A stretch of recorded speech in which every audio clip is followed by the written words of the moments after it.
주님의 평안을 여러분에게 구합니다. 오늘 찬양대가 부른 주여 우리를 평안의 도구로 써주소서, 이 하나님 앞에서의 고백과 간정과 탄원을 여러분의 고백으로 삼기를 원하시면 다 함께 아멘 하시기 바랍니다. 오늘 우리에게 행복한 안식일을 주신 우리 창조주 하나님, 또 구세주 하나님께 감사와 찬양의 아멘을 올리도록 합시다. 아멘. 우리가 이 안식일, 행복한 안식일입니다 그러면 우리가 아멘이라는 표현으로 화답하는데, 사실은 우리는 안식일을 경배하지는 않습니다.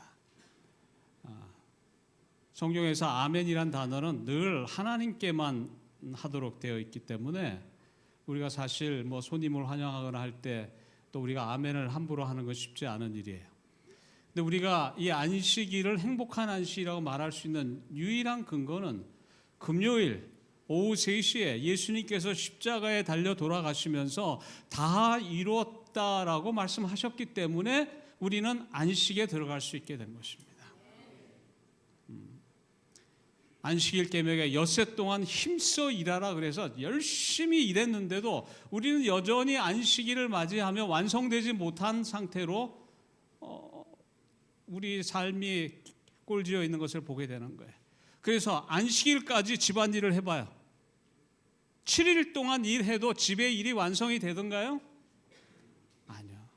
그래서 금요일 날 되면 십자가 앞에 나와서 손 들고 주님 앞에 나가면 십자가에서 뭐라 그래요? 내가 다 이루었다. 너의 부족한 건 내가 다 채워줬으니 걱정하지 말고 온전한 사람으로 내 앞에, 좀 더 흠도 없는 죄를 도말받은 사람으로 내 앞에 나와라. 그러니까 이 안식일이 우리에게 행복한 안식일이 되는 것입니다. 그래서 여러분이 교회에 와서 이 행복한 안식일을 이야기할 때마다 우리에게 행복한 안식일을 주신 우리의 창조주 구세주 하나님께 아멘 하시게 되기를 간절히 바랍니다. 우리가 신앙생활을 하면, 보람과 성장을 체험하려고 하면 신앙생활 속에 기본기를 잘 다져야 됩니다. 무엇보다 신앙이 성장해야 돼요. 에베소 4장 13절 14절 말씀 다 같이 읽습니다. 우리가 시작.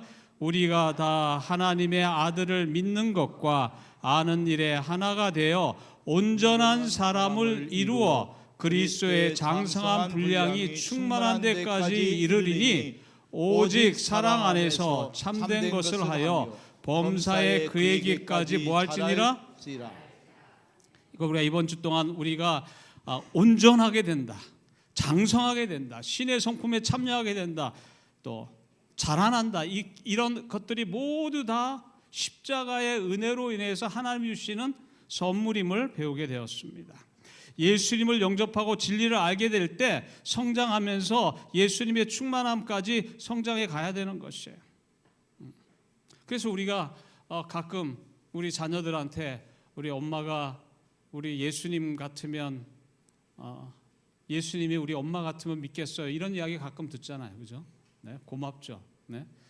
딸아이가 난 아빠 같은 남자랑 결혼하고 싶어요. 그런 이야기 들으면 참 기뻐요. 왜요?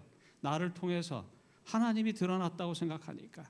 우리는 이렇게 예수님 닮고 예수님처럼 살아가기 위해서 매일의 경건의 연습과 영적 훈련을 실시합니다. 연습과 훈련이란 말은 반복한다는 뜻이에요. 꼭 기억하시기 바라요. 그럼 반복해야 돼. 그래서 신앙 기본기를 훈련하고 연습할 때마다 여러분이 구호를 기억해야 됩니다. 말씀 생활을 우리가 매일 해야 되는데 여러분 이 구호를 따라 해주시기 바랍니다. 전하기 위하여 배운다. 처음엔 내가 말씀을 깊이 연구하고 하나님을 알기 위하여 공부하지만 신앙이 성장하면 그것을 뭐 해야 돼요? 반드시 전해야 돼요. 기도 생활의 구호입니다. 중보 기도로 영혼 구원의 열매를 맺자. 다 같이 합니다. 시작. 우리가 기도 생활할 때 처음에는 뭐 해요? 나를 위한 기도, 우리 자식을 위한 기도를 위해서 우리 가정을 위한 기도를 많이 드려요. 그러나 신앙이 성장하게 되면 우리의 기도가 예수님 기도를 닮아가는 것이에요.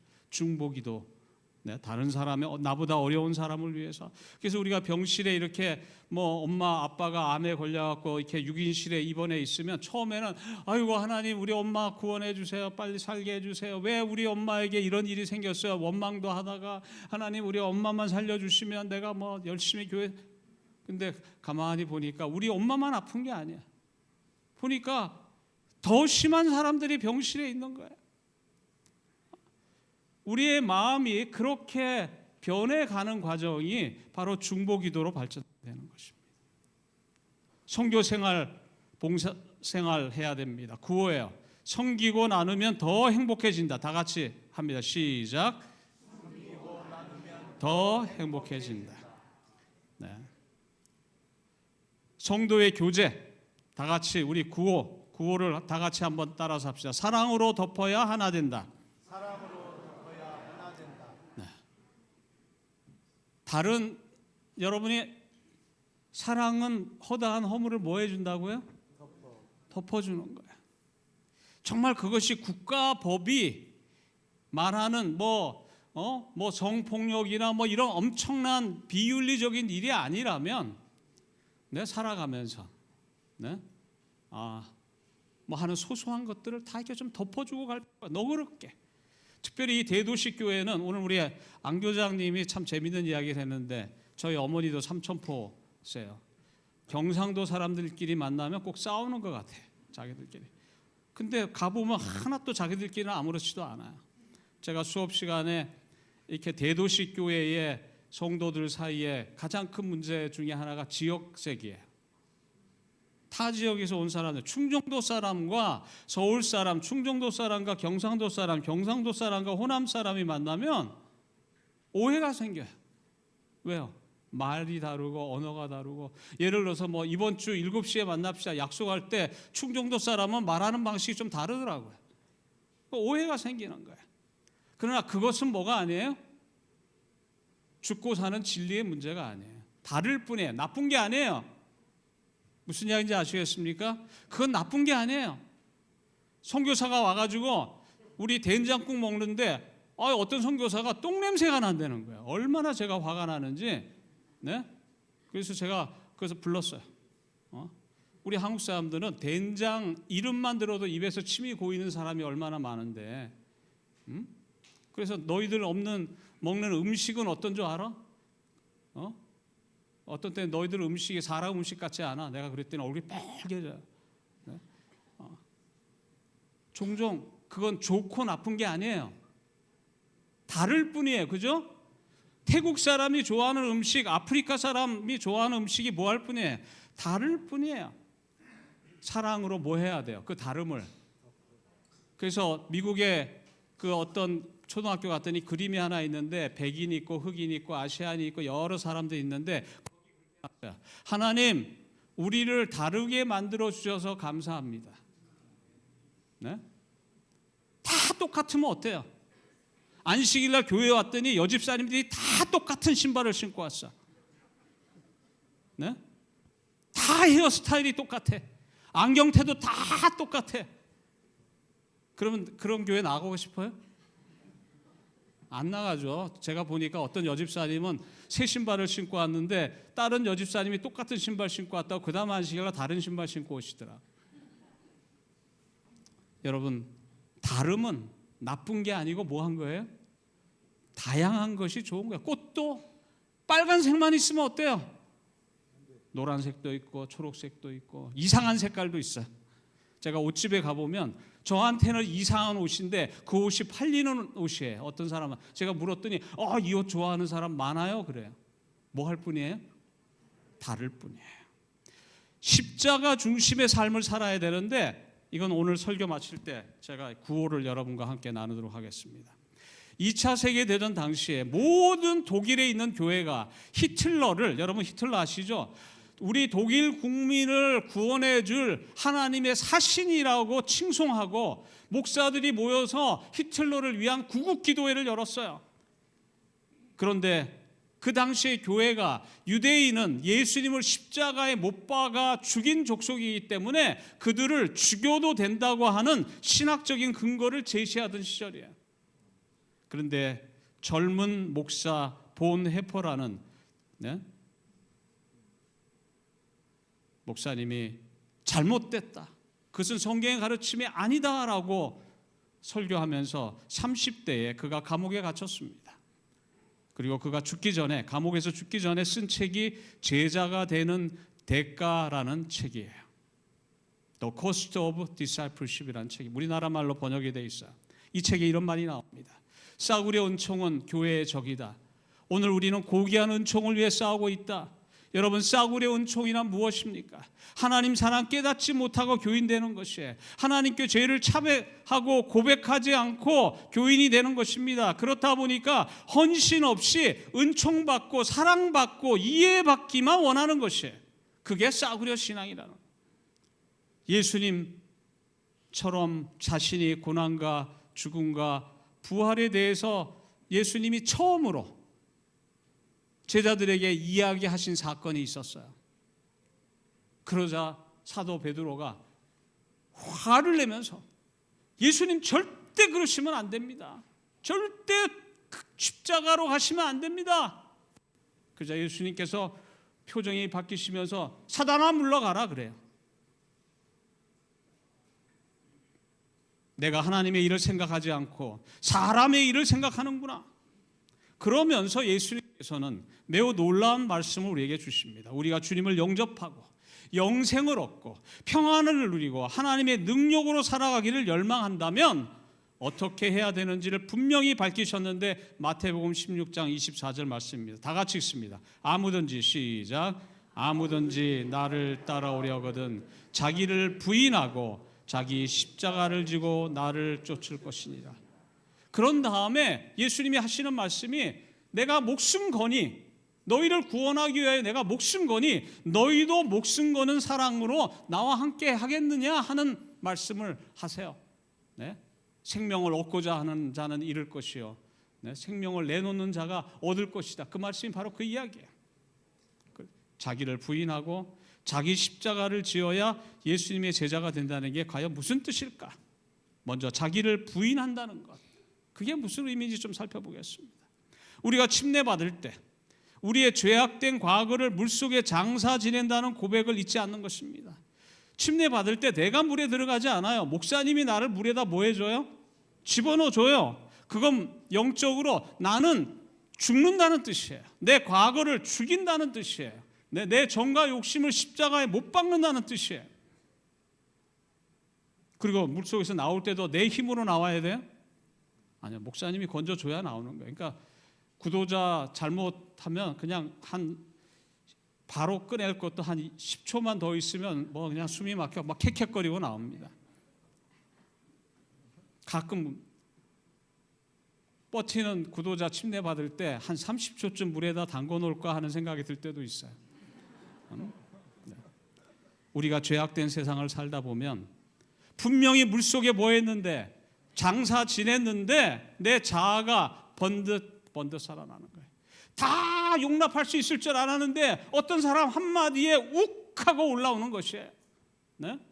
나는 모든 사람을 다 용서할 수 있다고 생각했는데 어떤 사람이 내 뒤에서 하는 어떤 말에 대해서 도무지 감당할 수 없어서 밤에 잠을 못 자는 내 자아가 살아나는 거예요.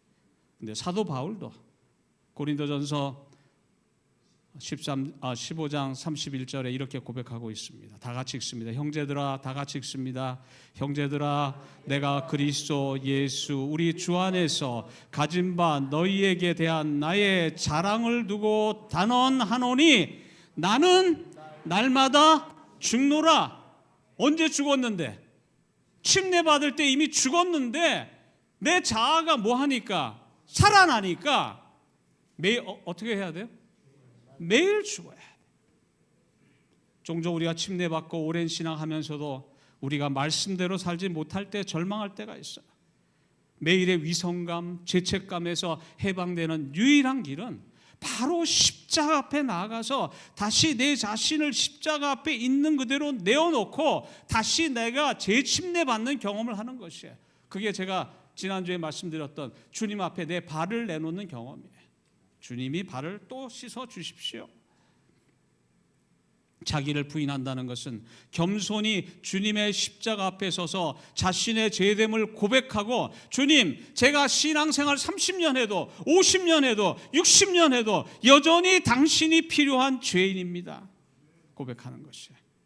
나는 죽어도 그리스도의 온전한 분량에 내 힘으로 도달할 수 없습니다. 고백하는 거예요. 마지막 숨 거두면서도 예수님 이름 하나 붙들고 가는 것, 그게 자기를 부인하는 것입니다. 자기 십자가를 진다는 것은 무슨 의미일까요? 우리는 예수님이 십자가를 지시는 장면을 통해서 예수님이 자기 십자가를 지셨다 그랬어요. 마찬가지로 우리에게 자기 십자가를 지라 그랬는데, 그것은 예수님이 지신 십자가의 의미를 살펴보면 정확하게 알 수 있습니다. 첫째로 예수님은 자원하여 십자가를 지셨어요. 얼마든지 피할 수 있었지만 받아들인 것입니다. 억지로 하고 자신의 죄 때문에 지신 게 아니었습니다. 교회 생활하면서 가장 불쌍한 게 한 분들이 누구냐면, 내가 수석 장로가 됐기 때문에 하는 거예요. 집사가 됐기 때문에 하는 거예요. 제일 불행한 거예요. 내가 하나님을 사랑하기 때문에 해야 되는데, 침례는 십자가를 지신 예수님을 믿는다고 고백하면서 나도 십자가를 지겠다는 서약식입니다. 그게 제대로 가르쳐야 돼요. 우리 장로님들이 초신자들, 구도자들을 가르칠 때 예수 믿으면 우리가 구원받고 마음의 평화를 누리는 것도 사실이지만 뭘 져야 된다? 자기 십자가를 지라고 예수님이 요구하신다. 십자가를 지지 않는 신앙은 예수님의 종교가 아니다. 둘째로 예수님은 십자가를 지실 때 하나님의 뜻을 생각했습니다. 예수님을 고소하고 법정에 세운 사람들은 성경을 읽고 성경을 암송하고 하나님을 열심히 믿는다고 자처하는 유대 종교 지도자들이었습니다.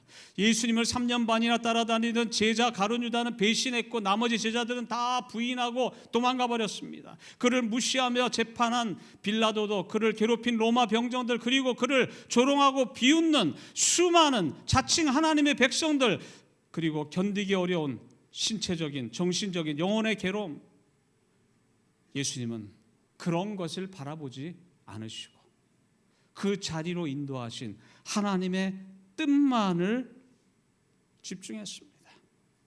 그리고 그것을 이루는 일에 집중했어요. 마침내 내 영혼을 아버지 손에 의탁하나이다 라는 놀라운 기도로 그의 마지막 숨을 거두셨습니다. 최후까지도 그는 자기를 둘러싸고 있는 환경을 바라보지 않으시고, 십자가 주변에 있는 환경을 바라보지 않으시고, 자기와 함께 하시는 하나님의 임재를 붙들었단 말이에요. 그리고 그 하나님이 주신 사명을 놓치지 않았습니다.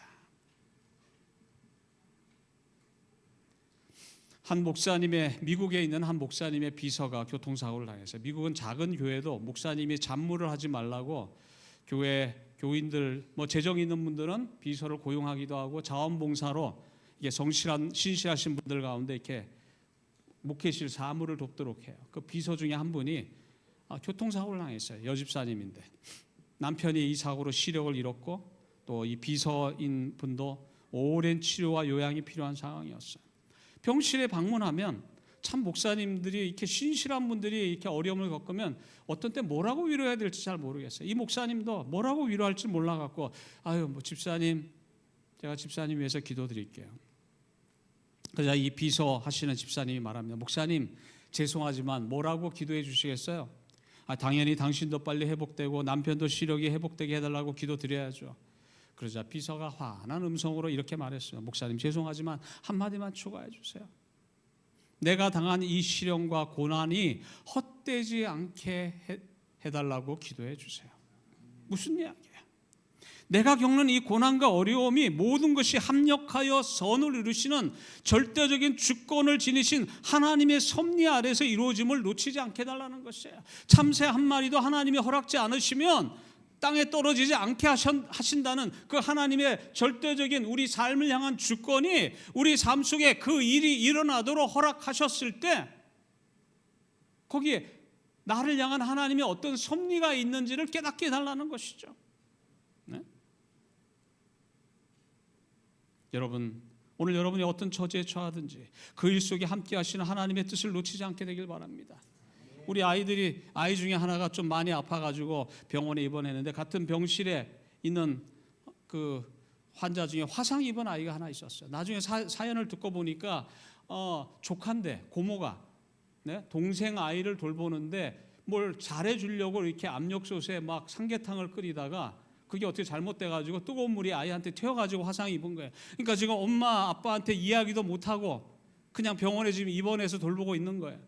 근데 그 아이가 우리 아이들이 막 이렇게 가서 까꿍까꿍하면 안 울고 반응을 하고 그러면서 저희 집사람과 대화하는 시간을 가졌어요.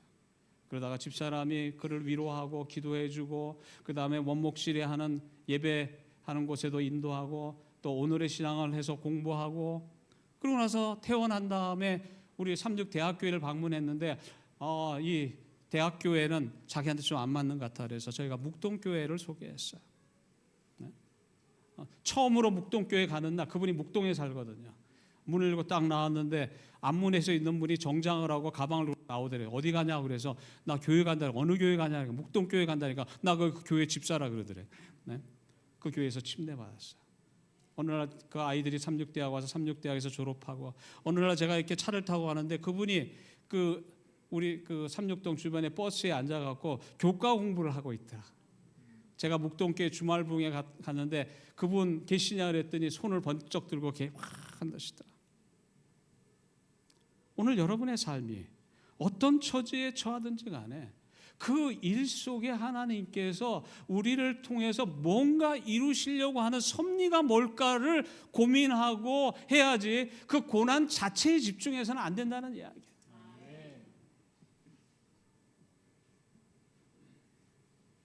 셋째는 예수님의 십자가의 외형적으로 드러나는 특징은 침묵입니다. 예수께서는 많은 비난당하고 수치와 고난당했지만 침묵하셨어요. 불평하고 원망하고 할 말 다 하면 그것은 절대 십자가가 될 수 없습니다. 하나님은 아시지. 하나님은 아시지. 그거 하나면 족한 거예요. 억울하고 분해도. 제가 저 지방의 한 교회 가서 이렇게 집회를 하다가 여기 앞에 노 집사님이 앉아 계셔서 80이 넘은 노 집사님 만약에 교인 중에 한 분이 집집마다 돌아다니면서 집사님 욕을 하고 다니면 그 소리를 누가 전해주면 어떻게 하시겠어요? 여러분은 어떻게 하시겠어요? 그랬더니 이 집사님이 명답을 했어요. 하다가 말겠지. 제 사투리 흉내가 잘 됐는지 모르겠네요.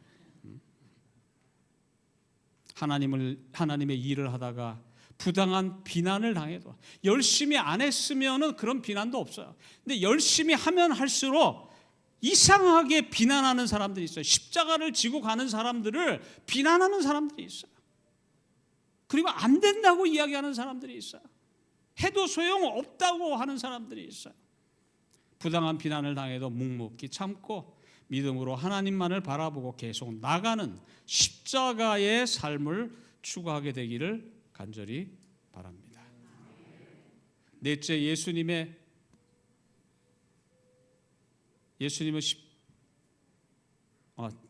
이게 지금 제가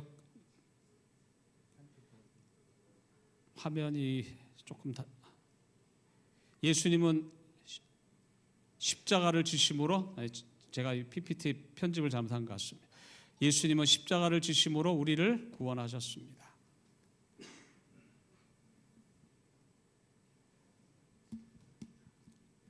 우리가 예수님이 십자가를 안 지셨으면 이 자리에 있을 수 있어요, 없어요?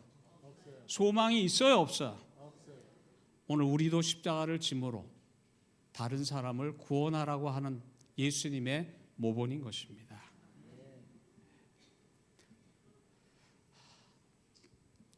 다섯째로 예수님의 십자가의 특징은 자신이 먼저 십자가를 진 후에 우리 보고 지라고 하는 것입니다. 우리도 십자가로 구원받을 뿐만 아니라 다른 사람을 구원하고 그 사람에게 십자가를 지는 삶을 가르쳐야 하는 것이에요. 인생의 가장 큰 기쁨은 영혼을 구원하는 기쁨입니다. 예수님도 십자가의 의미를 요한복음에서 아이 낳는 기쁨으로 비유하셨어요. 요한복음 16장 21절 우리 여집사님들만 한번 읽어보세요. 애 낳은 여집사님만 네? 다 같이 시작. 산하게 되면 그때가 이르렀으므로 근심하나 아이를 낳으면 세상에 사람 난 기쁨을 인하여 그 고통을 다시 기억지 아니하느니라. 맞아요? 지금 예수님이 자기 십자가 지는 삶을 이야기하면서 이 이야기를 하시는 거예요. 왜 예수님이 십자가의 길을 가요? 우리가 이미 살펴봤지만 예수님도 가기 힘든 길인데 그 길을 가면 이 희망 없는 인류들을 구원할 그 기쁨이 크기 때문에 아이 낳는 기쁨으로 세상의 고통을 잊고 다시 아기를 낳는 산모처럼 우리도 우리를 구원하시는 주님의 십자가의 길로 나가는 것이에요. 네? 왜 예수님은 우리에게 힘든 십자가를 지라고 하시는가? 하나님은 우리가 다른 사람을 섬김으로 행복하게 만들어 놓으셨어요. 바로 이것 때문에 많은 형제 자매들이 교회는 출석하지만 건강하게 성장하지 못하고 신앙의 기쁨을 충만하게 누리지 못하는 이유입니다. 만약에 하나님의 사랑을 나누고 다른 일을 돌보는 일을 하지 않으면 사랑받기만 원하는 병약한 영혼이 되고 말 것이에요. 여러분이 활기찬 건강한 그리스도인이 되기 원한다면 여러분들이 하나님의 사랑을 나누는 일에 여러분들이 참여하시기 바랍니다. 한번 실험해 보세요. 우리 젊은이들 한번 실험해 보세요. 지하철 만원 버스 타고 가서 퇴근할 때 피곤해 죽겠는데 내가 이렇게 대부분 앉으면 잡니다. 왜요? 할아버지 할머니들 앞에서 쓰면은 양심의 가책이 되니까 아예 모르는 게 나아. 근데 어쩌다가 재수없게 눈을 떴더니 앞에 할아버지가 앉아 있어. 그래가지고 그냥 눈 감고 가봐요. 근데 내 이 마음속에 양심이, 그걸 우리가 성령의 음성이라 그래요. 앉아가는데 편하지가 않는 거 경험해 보셨어요? 전 그걸 너무 일찍 깨달아서 지금도 저는 가다가 누가 있으면 일어나요. 그냥 그렇게 가는 게 오히려 더 뭐해요? 편하고 보람 있는 거 느끼잖아요. 하나님이 우리를 그렇게 만들어 오셨어요. 그런데 더 중요한 건 그분이 앉으면서 뭐라 그래요? 아유 고마워 하고 너무너무 감사. 그래서 여러분 우리 어머니도 한번 이야기해 보세요. 자식이 나한테 밥 해주는 게 행복해요? 내가 자식 밥 해주고 자식 밥 먹는 거 보는 게 행복해요? 무슨 이야기인지 아시죠? 내가 사랑을 베풀었는데 그 받은 사람이 내 받은 사랑을 보고 행복해하는 모습을 보게 될 때 내가 행복하게 만들어 놓으셨단 말이에요. 이게 십자가의 정신이에요. 그렇게 될 때 십자가에 지는 삶을 살게 되면 하나님의 사랑이 더욱 진하게 마음에 울림을 줄 것이고 봉사하고 헌신하는 기쁨을 누리게 된다는 것입니다.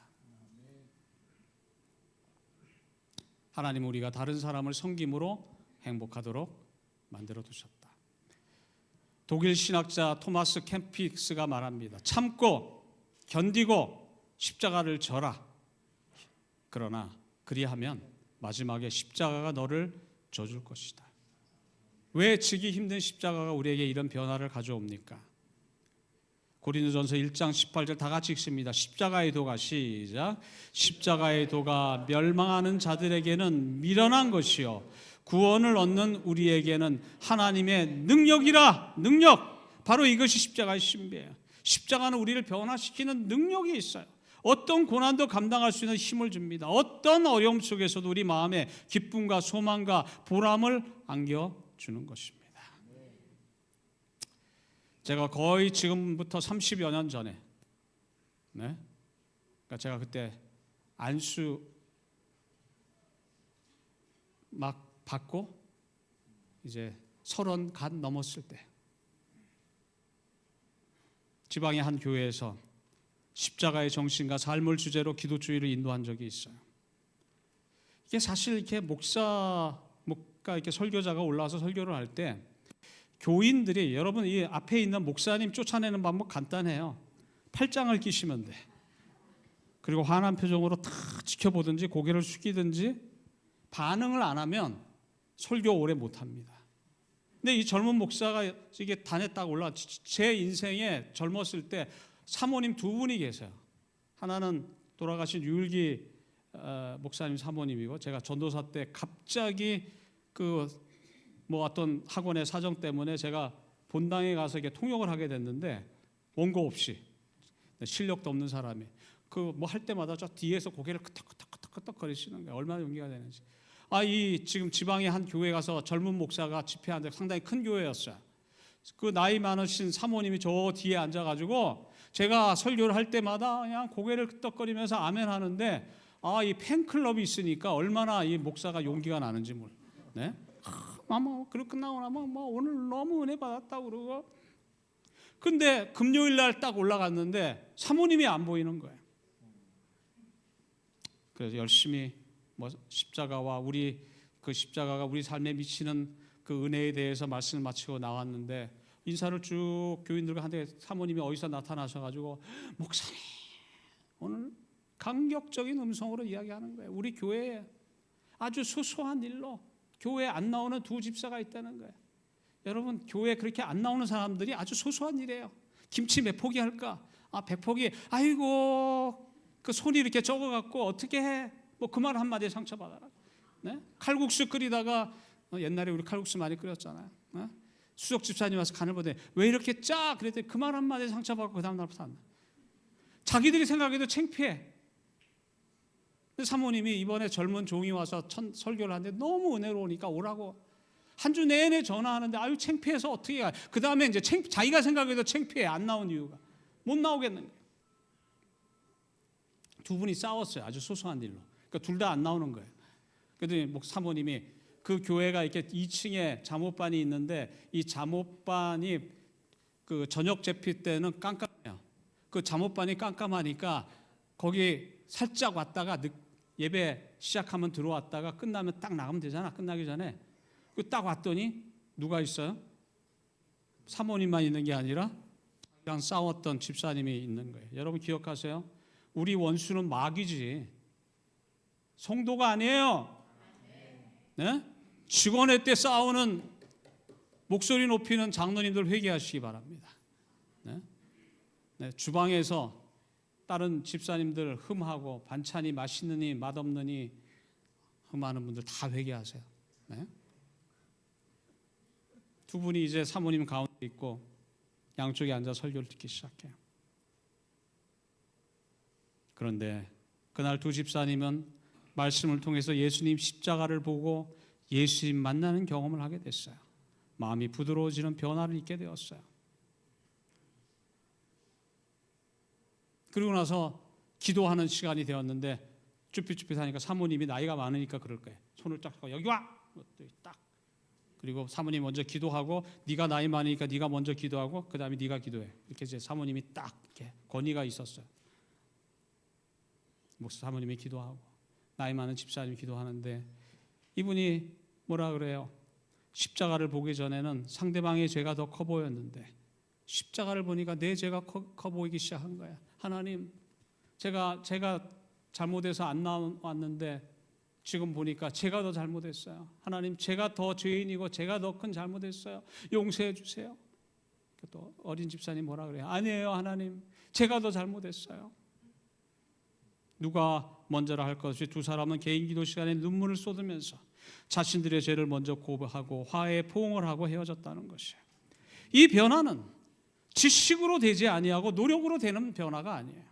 십자가의 정신을 구현하는 삶은 오직 십자가의 능력을 체험하고 목격할 때만 가능한 것이에요. 마태복음 11장 28절에 나오는 예수님의 초청의 말씀, 어제도 우리가 봤죠. 수고하고 무거운 죄진 자들아 다 내게로 뭐하라? 수고하고 무거운 짐진 자들아 다 내게로 오라. 내가 너희를 편히 쉬게 하리라. 많은 성도들이 신앙의 보다 깊은 기쁨, 성숙을 경험하지 못하는 것은 이 구절에서 끝나기 때문이에요. 그 다음 구절이 뭐예요? 나는 마음이 온유하고, 어제 저녁에 배웠죠? 마음이 온유하고, 그건 뭐예요? 하나님이 기뻐하시는 일, 십자가를 지는 삶을 예수님이 가신 것처럼 우리도 가는 게 온유라 그랬어요. 나는 온유하고 겸손하니 나의 멍에를 메고 뭐해라? 내게 배우라. 내가 십자가 진 거 보고 배우라. 그러면 너희 마음이 뭐를 얻는다? 쉼을 얻으리니. 내 멍에는 쉽고 내 짐은 가벼워. 왜 쉽고 가벼워요? 하나님이 질 수 있는 능력을 주시니까. 신앙은 짐을 지지 않게 하는 것이 아니라 짐을 지는 것이 더 쉬워지게 만드는 게 신앙이에요. 주님이 지라고 하시는 짐을 지어야 영혼의 쉼이 있다는 말씀이 얼마나 역설적입니까? 하나님은 힘든 십자가의 길을 가라고 하십니다. 그런데 그것을 질 힘을 주십니다. 그것이 성령 충만의 경험이고 예수님을 영접하는 경험이고 하나님의 체험을 입는 경험이에요. 주님 때문에 할 수 있었습니다 고백하게 되는 경험이에요. 십자가를 짐으로 하나님은 우리를 강하게 하시고 결국은 우리를 진정 보람으로 행복하게 하신다는 것이 예수님의 약속인 것입니다.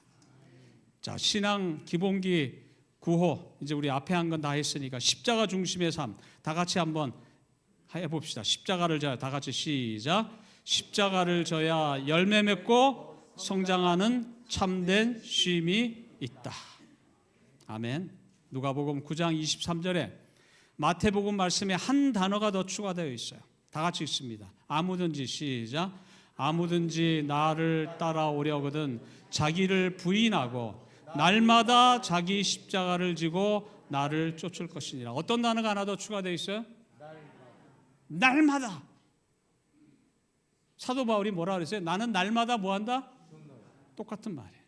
나는 날마다 죽어야 되고 날마다 십자가를 자기를 부인하고 자기 십자가를 지는 경험을 해야 된다는 말이에요. 네? 이건 70대면 면제가 되나요? 신앙생활 한 80년 하면은 안 해도 되나요? 난 인생을 이제 한 90 살았더니 밥을 안 먹어도 살겠어? 그런 분 계세요? 영적인 우리의 삶도 마찬가지. 날마다 이거 잊지 마시기 바랍니다. 재림신앙, 우리가 재림신자죠. 재림신앙은 예수님이 언제 오시는가가 중요하지 않아요. 최근에도 어디 시골 생활 하시는 아주 경건하신 분이 저한테 이렇게 우편물을 보내는데 2031년 우리 허 목사님 들어봤어요? 예수님 오신다고 저한테 보냈어요. 예수님이 언제 오시는지 중요하지 않아요. 아무도 예수님이 언제 오실지 모릅니다. 복음이 유일하게 예수님의 재림의 성취와 연결된 예언이 뭐냐면 마태복음 24장에 복음이 땅 끝까지 전파돼야 뭐한다? 끝이 온다. 이게 지진, 기근 이거는 예수님 때부터 있던 거예요. 근데 그런 일이 일어날 때마다 우리는 뭐 하는 거예요? 내가 저 자리에 있었다면 예수님이 천년 후에 와도 소용이 있어요, 없어요? 그런데 제가 선교학 전공인데요. 어떤 상태가 복음이 땅 끝까지 전파된 것인지 아무도 몰라요. 첫 시간에 한 것처럼 은혜의 시기가 언제 끝나는지 이 지상에 사는 사람은 아무도 모른다 그랬어요. 예언의 신에 보면. 은혜의 시기가 끝났는지 안 끝났는지 우리는 알 수 있다 없다? 없어요. 또 야곱의 환란도 사실은 지금 전쟁하는 거 보면 가자 지구나 우크라이나나 그런 사람들한테는 종말이에요. 종말. 그죠? 그러니까 나한테 온 이 환란과 고난이 이게 마지막 환란인지 아닌지 사실 우리는 잘 몰라요. 또 그 기간이 얼마나 길지도 몰라요. 그러나 한 가지 분명한 것은 하나님은 약속을 지키시는 분이고 예언을 성취시키는 분이기 때문에 이 성취 안 된 마지막 예언이 뭐예요? 예수님이 오신다는 거기 때문에 예수님이 분명히 오신다는 걸 믿어요. 우리는 재림을 믿는다면 중요한 것은 어떻게 사느냐가 중요한 거예요. 자꾸 예수님 이렇게 종말 징조가 온다고 자꾸 일요일 휴업령이 곧 만들어질 것 같은 이런 이야기만 들으면 그냥 어디 홀로 고립된 곳에 가서 도 닦듯이 품성건설을 하려는 분들이 계세요. 네? 제가 지난주에도 언급했지만 불교의 한 스님이 자기 절을 도 닦던 돌을 이렇게 절을 태워가지고 그걸 뭐라 그래? 소신공양. 불교도들의 목적은 뭐예요? 도 닦아서 뭐가 되는 게 목표예요? 부처가 되는 게 목표인데 내 몸을 갖다가 태워서 바치면 그게 소신공이 아니에요. 기독교는 그런 개념이 아니에요. 네? 절대 그런 개념이 아닙니다. 종말 시대에도 여전히 주님의 요구는 동일해요. 나를 만나기 원하느냐? 천국 가기 원하느냐? 자기 부인하고 철저히 십자가만 의지하고 자기 십자가를 지고 나를 따르는 생활을 매일 해라 하는 거예요. 제가 언제 여러분을 다시 뵙게 될지 알지 못합니다. 그러나 만약에 우리가 예수님을 믿음으로 하나님 앞에서 만나게 되는 건 확실하죠? 네? 우리가 주님 앞에서 만나게 된다면 그것은 100% 그리스도의 십자가 때문임을 여러분 기억하시길 바랍니다. 단 하나도 내 공로와 내 노력은 그 자리에 갈 수 없어요. 우리가 주님 앞에 다시 만난다면 그건 철저하게 뭐 때문이다? 신학 박사학위도 소용없어요. 네? 아무리 내가 나를 희생하고 불태우고 내 전 재산을 다 바쳐도 소용이 없어요. 중요한 건 뭐예요? 100% 오직 예수, 그 한 가지. 그리고 우리가 하늘나라에서 만나게 되면 우린 주님 앞에서 자기 십자가를 지고 살아온 흔적들을 가지고 만나게 될 것입니다. 우리가 마태복음 비유해 보면 하늘 주께서 주인이 오실 때 착하고 충성된 종아, 오늘 그 칭호가 십자가 은혜로 살아가며 자기 십자가를 지는 여러분 삶을 향한 하나님의 칭찬이 되기를 바랍니다. 오늘 하나님의 은혜가 이 교회에 충만하고, 그래서 이 교회를 찾는 사람들이 십자가를 바라보고 예수 믿는 것이 너무나 기쁘고 감사하고 행복하다는 것을 드러낼 수 있는 축복된 교회, 하나님의 임재가 보이는 교회 되기를 축복하며 말씀 마치겠습니다.